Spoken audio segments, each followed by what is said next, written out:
Ako si Ben Tulfo. Alam nyo, sa totoong mundong ginagalawan ko, yung mga binabangga ko sa totoong buhay at naranasan ko na simula noon hanggang ngayon, yung mga kriminal, masasamang tao, yung mga tiwaling opisyal ng pamahalaan, nakikipagsubukan, hinahamon ako. Di ko pinatulan dahil no match. Sa akin, hindi ako marunong maghamon kung sino-sino dyan na wala namang ginawa sa akin. FYI, for your information.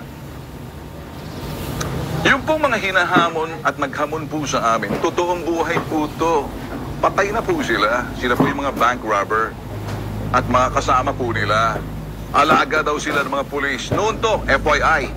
Binabanggit ko lang, baka sabihin nyo, yabang. Recorded po to. Meron po kami. Gusto nyo ng totoong mundo? Hamunin nyo ako. Kaya lang, titingnan ko muna. Baka kasi hindi ko kauri. Kapag hindi kita nakakuha sa magandang usapan, kaya ko naman gumawa ng mga hakbang na talikuran. Marami naman akong aso. Pag sinabi ko, so warning lang po ito sa akin. Kami po'y nananahimik.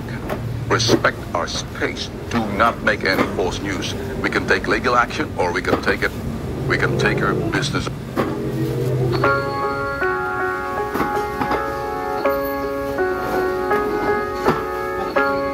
Yes, sir. Walang bumili ng ticket.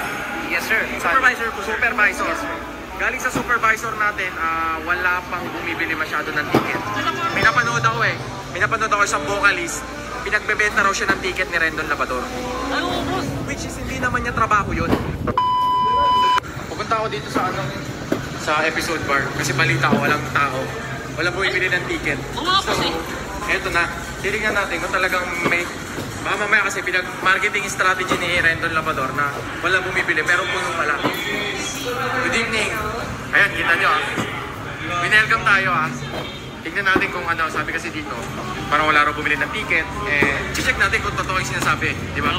Mamaya ang mahirap kasi, nagpapatrending lang na naman to si Rendon Labrador. Ang yun ayoko di ba? Parang niloloko niya yung tao na, sabi niya walang bumili ng ticket, yung pala pagpasok mo, ang dami naman palang tao. Yun, papasok po hindi ko nga alam kaya nga, punta natin. Tapos, pasok na. Parang wala nga tao, parang walang bumili ng ticket. Kita mo wala pa masyadong tao. Pero ngayon, hey sir, episode Kuya Lars. Yes sir. Kuya Lars, alam naman natin ang trending. Yes sir. Walang bumili ng ticket. Yes sir.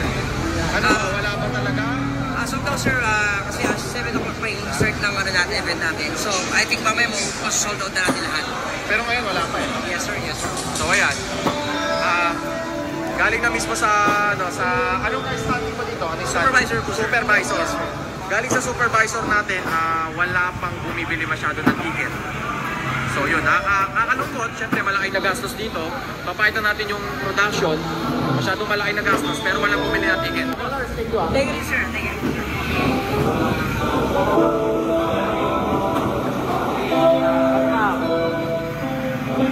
Ayan, ito yung nila. Dito.